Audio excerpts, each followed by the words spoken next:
some people get it and are excited by the idea of job crafting, and some people are frankly horrified, Anna. They think there's going to be anarchy, people are going to be tearing up their job descriptions, systems are going to go down. In our lives, we personalize our cars, our clothes, our holidays, you name it, we can personalize it. And we do this because when we personalize things, we tend to value them more. We kind of appreciate having a better fit to ourselves, our own styles reflected in what we're doing. And we kind of enjoy using the products that are more personalized to us too. And yet the same ideas applies to work, but very often we're not encouraged to kind of personalize our workplaces. So job crafting is encouraging you to take that personalized approach to your job as you would do other aspects of your life. And it provides a performance advantage for you as an individual, but also for the organization as well. So you asked me out in advance saying, are there some exercises that you would recommend individuals doing, or maybe you can do with teams when it comes to job crafting? And this exercise, I call it the love and loathe exercise, and it's all around tapping into and exploring kind of the elements of your job that you love and those that you don't enjoy, and those that kind of drain your energy, and then using that as a starting point of thinking about maybe where you can make some small changes to make your work better for you.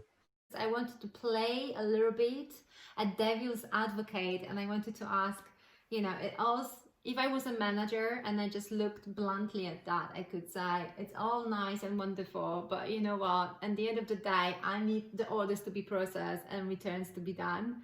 That's my priority. So how can I, as a manager, see the value of it and not seeing a threat to the delivery if suddenly everyone's just going to do what they love doing? That's a very common challenge that I get within organizations. There's a bit of, some people get it and are excited by the idea of job crafting, and some people are frankly horrified, Anna. They think there's going to be anarchy, people are going to be tearing up their job descriptions, systems are going to go down. So what I'll share with you the kind of the advice that I share with leaders who I'm speaking to. When you encourage people to job craft, you can explicitly say to them, start small. So when I'm working with groups, I say start small. And I do that not only because it's actually more likely to be sustainable and people are going to do it because they can find 5 minutes or 10 minutes a day to make a change to their job, but also the research shows that it's more sustainable for them as well if they're going to do this in terms of their job, but also there's less likely to create kind of significant changes to their job that's going to cause problems. Number two, I encourage leaders and managers to experiment with this. And actually what we're doing through job crafting is saying, let's turn the tap on a little bit in terms of making your job better, a little experiment, but let's after a month kind of turn it off again, revisit it and say, is this something we should continue to do or change or not? Is it working for the team? Is it working for you? Is it working for the organization? And that leads on to my third tip. Think about how it impacts on you, think about how it impacts on the team, and think about how it acts on your colleagues. Start small and treat it as an experiment. This is a very, very interesting proposition to look at that personal development for managers and employees as well. And I love the idea of experimenting and checking in a month time. It can really transform the relationship between career development for individual and also the team. Absolutely. And I think all you've said there is really backed up by the research as well, Anna. So there's a really strong relationship between people who tend to craft their jobs and those that report career satisfaction, job satisfaction, but also career success as well. Any final thoughts, any final tips on the job crafting? One thing that I find again with teams or with organizations when I'm encouraging people to job craft is maybe sometimes to pick a particular job crafting theme that you're interested in doing. So for some people, it may be their tasks that they want to change.